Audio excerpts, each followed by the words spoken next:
Suspend table of contents, this file. Part D, Contract Implementation, Liquidated Damages, Variation Orders, Price Change, Advance Payment, Section 71. 1 to 71. 2. Part V, Change Order vs. Extra Work Order vs. Supplemental Agreement, Distinguished. Part S, Suspension of Work/Deliveries and Time Extensions. Part Q, Negative Slippage. Part Y, Subcontracting, Approval, Limits, and Unauthorized Subcontracting, Section 7. 5. This is File 2 of a 5-file guide covering the full contract life cycle under RA No. 12009, File 1, Award, Eligibility, and Commencement, Parts A, B, C, R, T, File 3, Completion, Termination, and Warranty, Parts E, F, U, G, W, Z, File 4, Disputes, Protests, and Reconsideration, Parts H, I, J, 10, File 5, Prohibited Acts, Contract Terms, and Reference, Parts K, L, M, N, O, P. Next slide. Contract Implementation, Liquidated Damages, Variation Orders, Price Change, Advance Payment. Legal Basis, of RA No. 12009, Section 71. 1. Goods, and 71. 2. Infrastructure. Next slide. Liquidated Damages for Goods. This is based on of RA No. 12009, Section 71. 1. 4. It states, the supplier, manufacturer, or distributor shall deliver the goods procured within the period as specified in the contract. Liquidated damages shall be imposed if any or all of the contracted goods remain undelivered on the specified date, including the duly granted extensions. When the supplier, manufacturer, or distributor fails to satisfactorily deliver the goods under the contract within the specified delivery schedule, inclusive of duly granted time extensions, if any, the supplier, manufacturer, or distributor shall be liable for liquidated damages in an amount equal to 1/10 of 1% of the cost of the delayed goods scheduled for delivery for every day of delay until such goods are finally delivered and accepted by the procuring entity. The procuring entity need not prove that it has incurred actual damages to be entitled to liquidated damages. Please take note of this specific rule when reviewing procurement documents. Next slide. Liquidated damages, deduction, and the rescission threshold. This is based on of RA No. 12009, Section 71. 1. 4. Continued. It states, such amount shall be deducted from any money due, or which may become due the supplier, manufacturer, or distributor, or collected from any securities or warranties posted. In case the total sum of liquidated damages reaches 10% of the total contract price, the procuring entity may rescind the contract and impose appropriate sanctions over and above the liquidated damages to be paid.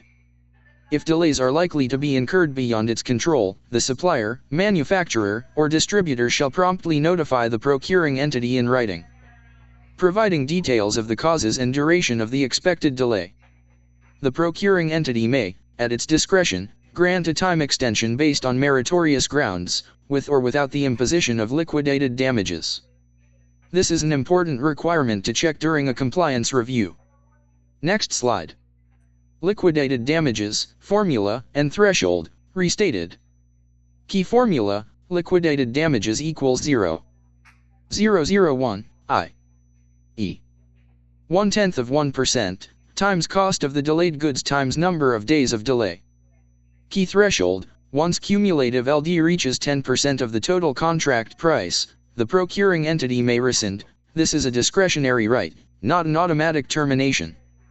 This LD threshold, 10% of contract price undelivered, is also the trigger that separately opens the door to termination for breach of contract under Section 71. 4. 1a, see Part E. Next slide. Advance payment. This is based on of RA No. 12009, Section 71. 1. 5. It states, in accordance with existing rules, advance payments may be made as follows. A single advance payment not to exceed 50% of the contract amount shall be allowed for contracts where the requirement of down payment is a standard industry practice. 1. Hotel and restaurant services. 2. Use of conference/session and exhibit areas. And 3. Lease of office space. B. Advance payment not to exceed 15% of the contract amount, unless otherwise directed by the President. Shall also be allowed for procurement of goods required to address contingencies arising from natural or man-made calamities in areas where a state of calamity has been declared by appropriate authorities. And C. Upon submission of an irrevocable letter of credit or bank guarantee issued by local bank. Advance payment not to exceed 15% of the contract amount shall be allowed and paid within 60 calendar days from the signing of the contract. All progress payments shall first be charged against the advance payment until the latter has been fully exhausted. Government personnel should follow this provision closely to avoid procedural defects. Next slide. Variation orders and price change, infrastructure. This is based on of RA No. 12,009, Section 71. 2. 1.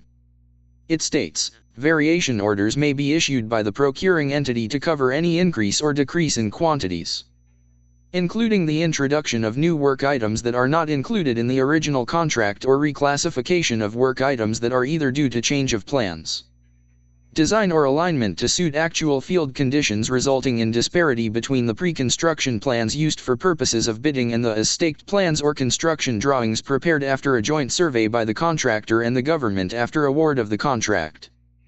This rule is often a point of focus when verifying compliance with the law. Next slide. Variation orders, the 10%/20% cap. This is based on of RA No. 12,009, Section 71. 2. 1. Continued. It states, provided, that in case of positive or additive variation order/S, the cumulative amount thereof shall not exceed 10% of the original contract price. Provided, further, that the scope of works shall not be reduced as to accommodate a positive variation order. In all cases, the addition of works under variation orders should be within the general scope of the project as bid and awarded. Any cumulative positive variation order beyond 10% of the original contract price shall be the subject of another procurement project to be bid out if the works are separable from the original contract.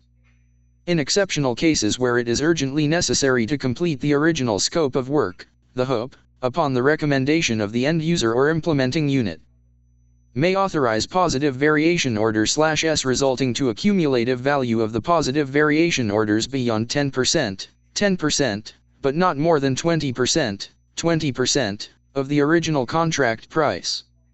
Variation order may either be in the form of either a change order or extra work order. Keep this requirement in mind, as it directly affects the validity of the transaction. Next slide. Why this matters. Notice the parallel structure between the 10%/20% cap on positive variation orders, Section 71. 2. 1, and the 10%/20% cap on price adjustments for goods amendments to order, Section 71. 1. 1. Both use the same two-tier structure, a normal ceiling at 10%, and an exceptional HOP authorized ceiling at 20%. This is a single consistent design, not two separate rules. The 10% variation order threshold interacts directly with performance security, Section 68. 7 requires additional performance security specifically to cover any cumulative increase beyond 10% arising from variation orders, change orders, extra work orders, or supplemental agreements, see Part B. 6. Next slide. Change order vs. Extra work order vs. Supplemental agreement, distinguished. 3 instruments that share a 10%/20% cap in Part D, but are not the same thing. Next slide. The zone two-way split. This is based on of RA No. 12,009, Section 71. 2. 1. See Part D. 3. It states, variation order may either be in the form of either a change order or extra work order. This is the entire universe of variation order instruments recognized by name in the accurate text already established in Part D. 3. A variation order is the umbrella category. A change order and an extra work order are its two forms. This is a key provision that procurement officers must apply correctly. Next slide. Change order vs. extra work order, the working distinction. Change order covers changes to the quantities of work items that are already in the original contract's bill of quantities. Increases or decreases to items the contractor was already bidding on and pricing, arising from disparities between the pre-construction plans and the actual as-staked field conditions, per Section 71. 2. One's own description, already quoted in Part D. 3. Extra work order covers work items that are not in the original contract at all, new, previously unpriced work items introduced because of a change of plans, design, or alignment. This is a materially different instrument from a change order because there is no original unit price to adjust, a new price has to be established. Both instruments are variation orders under Section 71. 2. 1, and both are subject to the same consolidated 10% cumulative cap, with an exceptional HOPE authorized band up to 20%, already established accurate in Part D. 3. The cap applies to the combined cumulative value of positive variation orders, not to each instrument type separately. Next slide. Where a supplemental agreement fits, and an important note. Procurement officers and auditors should refer to the applicable Government Procurement Policy Board issuances and the standard bidding documents for the specific procedures on this topic. Next slide. The three instruments, side by side. Change order, increase/decrease in quantities of work items already in the original bill of quantities, counted within the 10%, ordinary/20%, exceptional. HOPE authorized, cumulative cap on positive variation orders. Extra work order, new work items not in the original contract at all, due to changed plans, design, or alignment, counted within the same 10%/20% cumulative cap. Combined with change orders. Next slide. Audit observations, variation instruments. 1. A change order used to introduce genuinely new work items that should have been processed as an extra work order, obscuring whether a fresh unit price was properly established and justified. 2. Cumulative value of change orders and extra work orders tracked separately against two different 10% ceilings, rather than combined against the single cumulative cap Section 71. 2. 1 actually sets. 3. Positive variation orders exceeding 10% approved without the required HOPE authorization for the exceptional 10 to 20% band, already flagged as O. 6 in Part O. 4. Additional performance security not obtained to cover the cumulative increase from variation orders/supplemental agreements exceeding 10%, contrary to Section 68. 7, Part B. 6. 5. Scope of work reduced to make room for a positive variation order, contrary to the explicit prohibition in Section 71. 2. 1. That the scope of works shall not be reduced to accommodate a positive variation order. Next slide.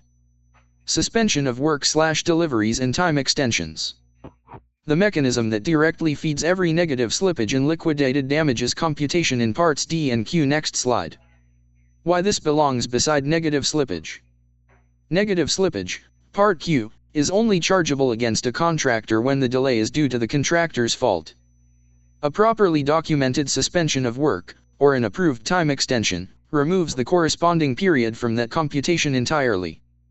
Conversely, a suspension that was never formally ordered, or a time extension that was granted without documented justification, leaves an auditor unable to tell whether a given slippage figure is accurate. This is one of the most common root causes of a disputed negative slippage finding. This is also the direct trigger for one of the 6 independent termination grounds in Part E.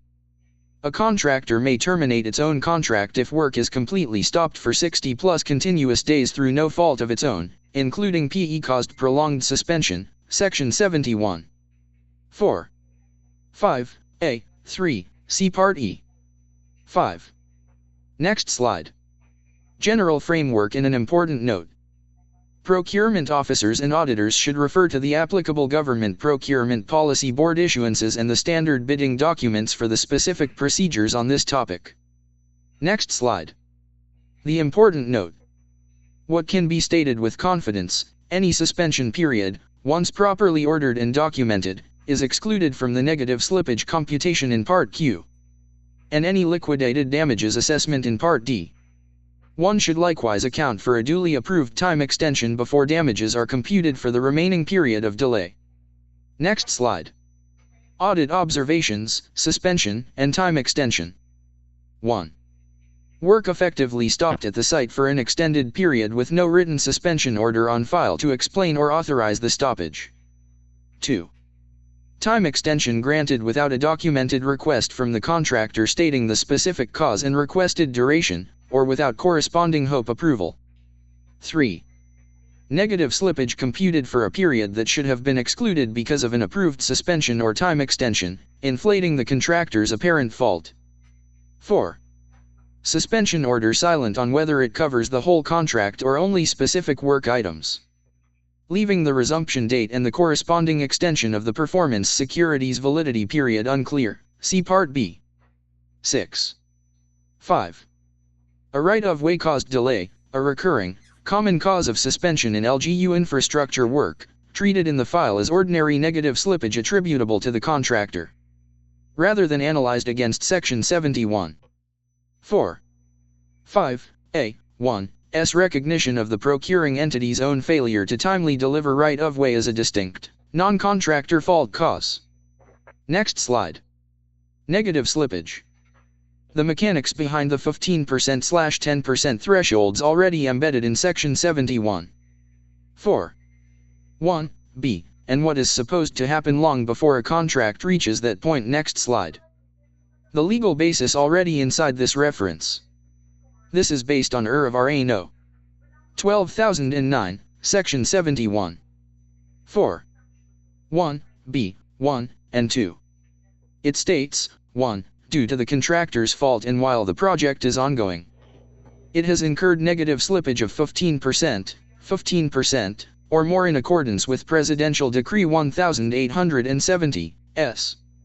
1983, 2. Due to the contractor's fault and after the contract time has expired, it has incurred a negative slippage of 10%, or more in the completion of the work. This detail is worth remembering when preparing supporting documents. Next slide. What negative slippage actually is. Negative slippage is the gap between a project's planned percentage of accomplishment, per the approved PERT/CPM or S-curve schedule, and its actual percentage of accomplishment at a given point in the contract, expressed as a negative percentage. Formula: negative slippage, percent, equals planned accomplishment, percent, actual accomplishment, percent. Where planned accomplishment is read off the contractor's approved construction schedule for that date, it is only chargeable against the contractor when the delay is due to the contractor's fault, slippage caused by force majeure, right-of-way problems, or procuring entity caused delay is a different analytical question entirely. See Parts E, 2, E, 5, and S. Next slide. The calibrated action bands, 5% and 10%. This is based on GPPB Resolution No. May 2019, March 8, 2019, circular providing guidance on contract termination due to 15% negative slippage by the contractor in infrastructure projects, Item 2. It states, 2. 1 negative slippage of 5%, the contractor shall be given a warning and be required to submit a detailed catch-up program every 2 weeks in order to eliminate the slippage and to restore the project to its original schedule. Accelerate work and identify specific physical targets, and provide additional input resources: money, manpower, materials, equipment, and management. The implementing unit shall exercise closer supervision and meet the contractor every other week. 2. 2 negative slippage of 10%. The contractor shall be issued a final warning and be required to come up with a revised detailed catch-up program with weekly physical targets. The implementing unit shall intensify on-site supervision to at least once a week and prepare contingency plans for a possible termination of the contract or takeover of the work. This provision is frequently checked during document review. Next slide. The calibrated action bands, 15% in takeover. This is based on GPPB Resolution No. May 2019, March 8, 2019, Item 2. 3. It states, 2. 3. Negative slippage of 15%, 15%. The implementing unit shall initiate termination of the contract or takeover of the work by administration or contract in accordance with Section 53. 3 of the 2016 revised of RA No. 9184 and the revised guidelines for the implementation of infrastructure projects by administration. It shall likewise take proper transitory measures to minimize work disruptions, e.g. takeover by administration while negotiation or rebidding is ongoing. Please take note of this specific rule when reviewing procurement documents. Next slide. The 3 bands, consolidated. 5% or more, early warning, warning issued, contractor submits a fortnightly catch-up program with specific physical targets and committed additional resources. PE meets contractor every other week. 10% or more, ICU stage, final warning issued, contractor submits a revised catch-up program with weekly targets. PE intensifies supervision to at least weekly, PE begins contingency planning for termination/takeover. 15% or more, terminal stage, PE initiates termination and/or takeover of the remaining work, by administration, or by assignment to another contractor. Following the termination procedure in Part F, transitory measures taken to minimize disruption. Next slide. The separate penalty layer, contractor disqualification. This is based on DPWH Department Order No. 193, S. 2016, Item B, Penalty. It states, the procuring entity shall disqualify the contractor from participating in the bidding or award of contract for infrastructure projects if his firm incurred a delay in any of his ongoing contracts, government and private, which is considered attributable to him. In any of the following cases, b. 1. Where the firm incurred a negative slippage of at least 15% of his ongoing contract. b. 2. Where the delay in the completion of work has exceeded the time duration equivalent to 10% of the specified contract time plus any approved time extension. The same shall be subject for rescission. Or b. 3. Where the total sum of liquidated damages has exceeded 10% of the total contract price. The same shall automatically be taken over by the procuring entity or awarded to a qualified contractor through negotiation. This is an important requirement to check during a compliance review. Next slide. Why this penalty layer is a distinct determination. This disqualification from future bidding penalty is separate from, and additional to, the termination/takeover consequence in Part Q. 2. A contractor can be terminated on one contract and disqualified from bidding on a different, unrelated infrastructure project because of that same 15% slippage. Note the 3 independent triggers: 1. 15% plus negative slippage on an ongoing contract, 2. Time overrun exceeding 10% of contract time plus approved extensions, which is a rescission trigger under the old Annex E framework, and 3. Cumulative liquidated damages exceeding 10% of contract price, which under this framework automatically triggers takeover, a stricter reading than the discretionary may rescind language in Section 71. 1. 4. See Part D. 1. For goods contracts specifically. Next slide. Important note, RA 9184 sourcing, RA 12009 continuity. Both DPWH Department Order No. 193, S. 2016 and GPPB Resolution No. May 2019 were issued under RA No. 9184 and its 2016 they predate RA No. 12009. What carries forward with confidence, RA No. 12009's own in Section 71. 4. 1. B. 1 to 2, independently restates the 15%, ongoing, and 10%, after contract time expired, negative slippage percentages and cites the same underlying basis. Presidential Decree No. 1870, S. 1983. 12,009 Zone Implementing Framework, as opposed to simply continuing in DPWH field practice by institutional habit. Next slide. Audit Observations, Negative Slippage. 1. Slippage computed against an unapproved or informally revised PERT/CPM schedule, rather than the schedule actually attached to and approved under the contract. 2. No documented early warning, 5%, or final warning, 10%, notice on file despite monthly accomplishment reports showing the project had already crossed those thresholds. 3. Catch-up programs required under the 5%/10% bands accepted without any follow-up verification of whether the committed additional resources were actually mobilized. 4. At 15% or more, no verified report or notice to terminate initiated within the timeline required under Section 71. 4. 6. See Part F, allowing the project to drift further without formal action. 5. Delay attributed to the contractor in the file without an analysis of concurrent, non-contractor caused delay, e.g. right-of-way, PE caused suspension, that could shift some or all of the negative slippage outside the contractor's fault. 6. Contractor disqualified from a later. Unrelated bidding without the disqualification being properly documented and reported to the Procurement Service/Civil Works Registry is required. Next slide. Subcontracting, approval, limits, and unauthorized subcontracting. Legal basis, of RA No. 12,009, Section 7. 5. The approval mechanism and percentage caps behind the blacklisting ground already flagged in Part K. Next slide. Approval is required, not automatic. This is based on of RA No. 12,009, Section 7. 5. 1.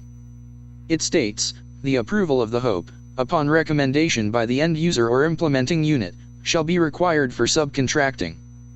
The approval shall include the determination of whether the eligibility documents of the subcontractor will be required as part of the bid or submitted before the issuance of the notice of award. Government personnel should follow this provision closely to avoid procedural defects. Next slide. The percentage caps, 20% for goods, 50% for infrastructure. This is based on of RA No. 12,009, Section 7. 5. 1. 1. It states, the subcontracted portion of the contract shall be subject to the approval of the HOPE and the following conditions. A. The subcontracted portion shall not exceed 20%, for goods, and 50%, for infrastructure projects. Or a different percentage on a per-project basis as approved by the GPPB. The threshold percentages fixed herein shall be subject to the periodic review and adjustments as may be deemed appropriate by the GPPB. And B. The subcontracted portion shall be limited to components that are not deemed significant or material to the project as determined by the procuring entity. This rule is often a point of focus when verifying compliance with the law. Next slide. A cap worth getting right. It is not a single number. This is one of the more commonly misquoted figures in procurement practice. The subcontracting cap is not a flat percentage across all procurement types. It is 20% of the contract value for goods, but a materially higher 50% for infrastructure projects. And even those default percentages can be adjusted by the GPPB on a per-project basis. Applying the goods cap to an infrastructure contract, or vice versa, misstates whether a given subcontracting arrangement is actually within bounds. Next slide. Disclosure, subcontractor eligibility, and the general contractor's continuing liability. This is based on of RA No. 12,009, Section 7. 5. 2 to 7. 5. 4. It states, 7. 5. 2 subcontracting arrangement, if allowed, including the time of submission of the eligibility documents of the subcontractor, shall be disclosed in the bidding documents, 7. 5. 3 subcontractors must meet the eligibility criteria and shall submit the same eligibility documents as the general contractor. Failure of a subcontractor to meet the eligibility criteria does not affect the eligibility of the general contractor for the procurement project. In such case, the portion intended to be subcontracted to the ineligible subcontractor shall be assumed by the general contractor. 7. 5. 4. The general contractor shall remain liable for the subcontractor's actions, defaults, delays, and negligence. Keep this requirement in mind, as it directly affects the validity of the transaction. Next slide. Joint and several liability for safety and labor standards. This is based on of RA No. 12,009, Section 7. 5. 5.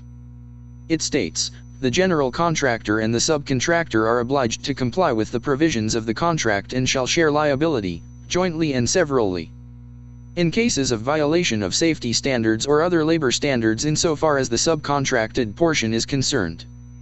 This is a key provision that procurement officers must apply correctly. Next slide. Post-qualification experience credit, who gets what? This is based on of RA No. 12,009, Section 7. 5. 6 and 7. 5. 6. 1 to 7. 5. 6. 3. It states, for the purpose of post-qualification, the value of the entire completed and accepted project, including the subcontracted portion, shall be credited as experience of the general contractor. In the case of the subcontractor, the following rules shall apply. 7. 5. 6. 1. The subcontractor shall get credit for 100% of the value of the subcontracted portion of the project performed. 7. 5. 6. 2 subcontractors shall be eligible to concessional windows of GFIs that treat receivables from the government as loan security. And 7. 5. 6. 3. Contract performance monitoring, such as the use of Constructors' Performance Evaluation System, CPES, among others, shall also be mandatorily applied to the work experience of the subcontractors. This detail is worth remembering when preparing supporting documents. Next slide. The experience credit rule, restated plainly. The general contractor gets credit for the entire completed project, 100% of value, including whatever portion was subcontracted. Subcontracting a portion does not reduce the general contractor's own experience credit. The subcontractor separately gets its own 100% credit for the specific subcontracted portion it actually performed. This is not a shared or split credit between the two. Each party is credited for the full value of what it can claim under its own role. Both figures exist independently and do not offset each other, which is precisely why subcontractor experience can legitimately be built up over time even though the general contractor is simultaneously credited for the whole project. Next slide. Unauthorized subcontracting, the blacklisting ground already flagged in Part K. Section 100. 3a, already quoted in Part K. 5, makes assigning/subcontracting the contract or substituting key personnel without prior written PE approval a blacklisting ground during contract implementation. Read together with Section 7. 5. 1's requirement that HOPE approval is mandatory before subcontracting occurs. The violation is not the act of subcontracting itself. Subcontracting within the caps and disclosure rules is entirely lawful. The violation is doing so without the required prior written approval, or beyond the 20%/50% caps, or of a component the procuring entity has determined to be significant or material and therefore ineligible for subcontracting at all. Next slide. Audit observations, subcontracting. 1. Subcontracting arrangement in place at the project site with no documented HOPE approval, upon end user/implementing unit recommendation, on file. 2. Subcontracted portion exceeding the applicable 20%, goods, or 50%, infrastructure, cap, with no GPPB approved per project adjustment on record to justify the higher percentage. 3. A component the procuring entity itself determined to be significant or material nonetheless subcontracted, contrary to Section 7. 5. 1. 1. B. 4. Subcontracting arrangement not disclosed in the bidding documents at all, depriving other bidders of notice that part of the work could be subcontracted. 5. Subcontractors' own eligibility documents never submitted or verified, despite Section 7. 5. 3's requirement that subcontractors meet the same eligibility criteria as the general contractor. 6. Post-qualification experience credit claimed twice for the same subcontracted work, once by the general contractor and, incorrectly, counted again rather than as the separate. Non-overlapping 100%/100% credit structure Section 7. 5. 6 actually establishes 7. A contract terminated or blacklisting imposed under Section 100. 3a. For subcontracting, where the underlying subcontracting was in fact properly approved. Misapplying a blacklisting ground that exists specifically for the unauthorized version of an otherwise lawful arrangement. Next slide. Deadlines, delays, and technicalities. The calibrated action framework in Part Q only works if every warning and catch-up deadline in it is actually enforced on time. Next slide. Delayed assessment of liquidated damages. Liquidated damages accrue from the specified delivery date, not from whenever the procuring entity gets around to computing them. A delayed LD assessment does not stop the daily accrual under Section 71. 1. 4. It only delays discovery of how close the contract already is to the 10% cumulative threshold that opens the door to rescission. Treat any gap between a missed delivery date and the corresponding LD computation as its own finding. Next slide. Delayed catch-up program submission after a slippage warning. Under the calibrated action framework in Part Q. 2. A contractor at 5% slippage must submit a fortnightly catch-up program, and at 10% slippage a revised catch-up program with weekly targets.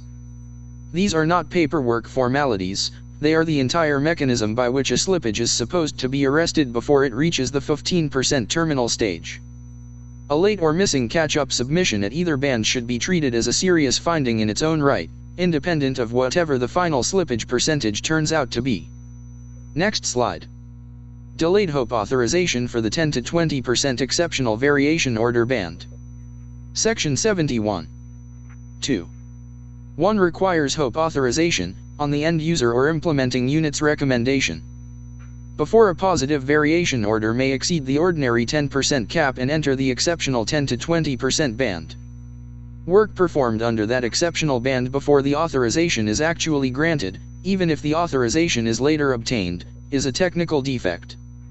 The approval is supposed to precede the work, not ratify it after the fact. Next slide. Delayed or missing written suspension order. A halt in work is only a suspension for negative slippage and liquidated damages purposes if it was actually ordered in writing. An informal, undocumented stoppage, even one caused entirely by circumstances outside the contractor's control, does not automatically remove that period from the slippage computation. If the suspension order itself is delayed relative to when the stoppage actually began, the gap between the two dates is exactly the period that remains ambiguous and contestable. Next slide. Delayed recoupment of advance payment against progress billings. Section 71. 1. 5 requires all progress payments to first be charged against the advance payment until it is fully exhausted. A procuring entity that pays out full progress billings without first recouping the advance payment is not merely being generous, it is misapplying an express mandatory sequencing rule, and creating exposure if the contract is later terminated before the advance is fully recouped. Next slide. Misconceptions. 10 commonly held but legally inaccurate beliefs about liquidated damages, variation orders, suspension, negative slippage, and subcontracting. Next slide. On when liquidated damages start accruing. A common misconception is this: liquidated damages only start being relevant once the contract has fully expired without delivery. The correct rule is as follows: LD under Section 71. 1. 4 accrues for every day of delay from the specified delivery date, whether or not the contract's overall term has expired. It is a daily accrual mechanism, not an end-of-contract penalty. Next slide. On the 10% LD threshold for goods. A common misconception is this: once cumulative liquidated damages reach 10% of the contract price, the contract is automatically rescinded. The correct rule is as follows. Section 71. 1. 4 states the procuring entity may rescind at that point, a discretionary right, not an automatic termination.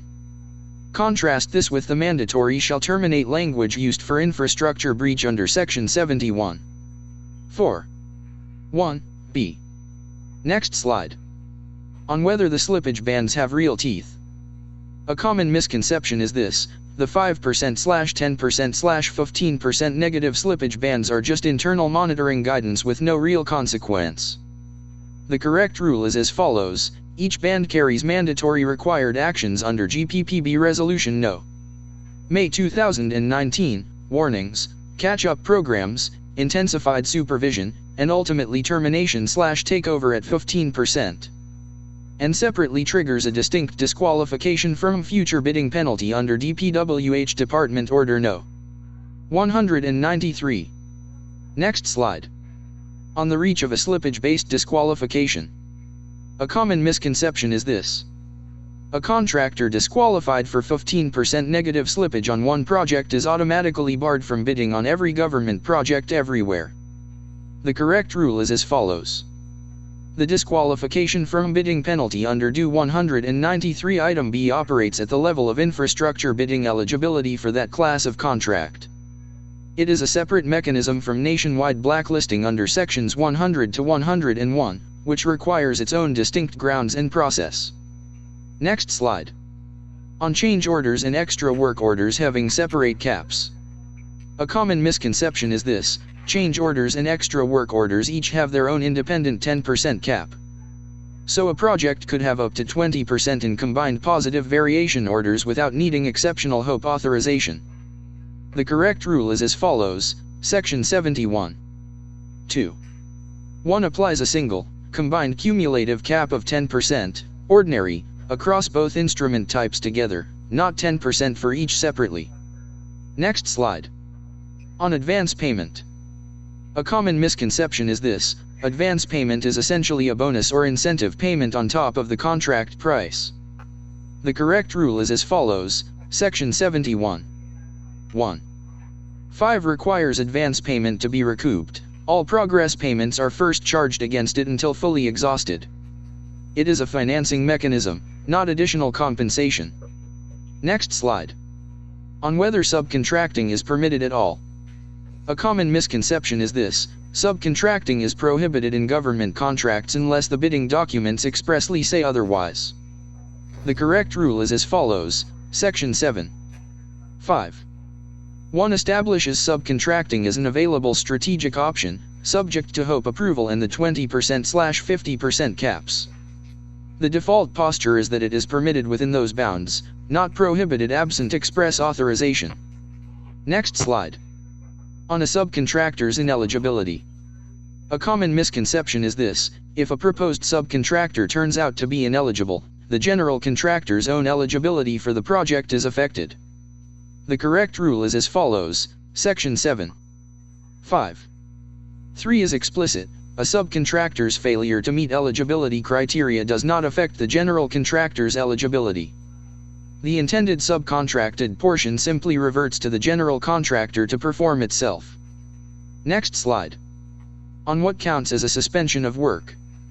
A common misconception is this: any halt in construction activity at the site, for whatever reason, counts as a suspension of work for purposes of excluding that period from delay computations.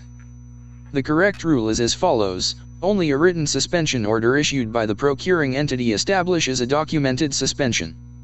An informal, unadhered halt, even one genuinely outside the contractor's control, does not automatically create the same protective effect without being properly documented.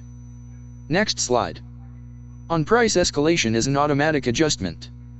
A common misconception is this: once material or fuel costs rise significantly, the contract price automatically escalates to match, without any special approval needed. The correct rule is as follows: price adjustment for extraordinary circumstances requires the procuring entity to justify the request. Subject to the applicable review and approval framework, it is not a self-executing, automatic pass-through of increased costs. Next slide. Audit observations. 20 recurring compliance gaps in liquidated damages, variation orders, suspension of work, negative slippage, and subcontracting. Next slide. Liquidated damages and variation orders. 1. Liquidated damages computed using the wrong formula, anything other than 0.1% of the cost of the delayed goods, per day of delay. 2. LD not deducted from money due to the supplier before release, contrary to Section 71. 1. 4. 3. Contract not evaluated for possible rescission despite cumulative LD reaching the 10% threshold. 4. No written notice from the supplier requesting a time extension before the delay was actually incurred. 5. Cumulative positive variation orders exceeding 10% without documented HOPE authorization for the exceptional 10 to 20% band. 6. Scope of work reduced to accommodate a positive variation order, contrary to the explicit prohibition in Section 71. 2. 1. 7. A change order used to introduce genuinely new work items that should have been processed as an extra work order instead. Next slide. Advance payment and negative slippage. 8. Additional performance security not obtained for a variation order-driven cumulative increase exceeding 10% of the original contract value, Section 68. 7. 9. Advance payment released exceeding the applicable percentage cap for its specific circumstance, 50%/15%/15%. 10. Progress payments not first charged against the outstanding advance payment balance, contrary to Section 71. 1. 5. 11. No documented early warning, 5% slippage, notice on file despite accomplishment reports showing the threshold had been crossed. 12. No documented final warning, 10% slippage, notice on file despite accomplishment reports showing the threshold had been crossed. 13. A required catch-up program accepted but never followed up for actual resource mobilization. 14. Termination or takeover not initiated promptly once 15% negative slippage was reached, despite the terminal stage requirement. Next slide. Suspension of work and subcontracting. 15. Delay attributed entirely to the contractor without analyzing concurrent procuring entity caused or force majeure delay that could shift some slippage outside the contractor's fault. 16. No written suspension order on file despite an extended, documented halt in work at the site. 17. Time extension granted without a documented contractor request or corresponding HOPE approval. 18. Subcontracted portion exceeding the applicable 20%, goods, or 50%, infrastructure, cap, with no GPPB approved per project adjustment on record. 19. Subcontracting arrangement in place at the project site with no documented HOPE approval on file. 20. Subcontractor's own eligibility documents never submitted or verified before work on the subcontracted portion began. Next slide. End of contract implementation, money, time, and changes. Every quotation in this file is drawn directly from the text of the implementing rules and regulations of Republic Act No. 12,009, or from the specific GPPB/DPWH/COA source cited on its slide, cross-checked section by section. Award, eligibility, and commencement, completion, termination, and warranty, disputes, protests, and reconsideration, and prohibited acts, contract terms. And reference continue. This references coverage of the remaining stages of the contract life cycle. This concludes this audio guide. Thank table of contents.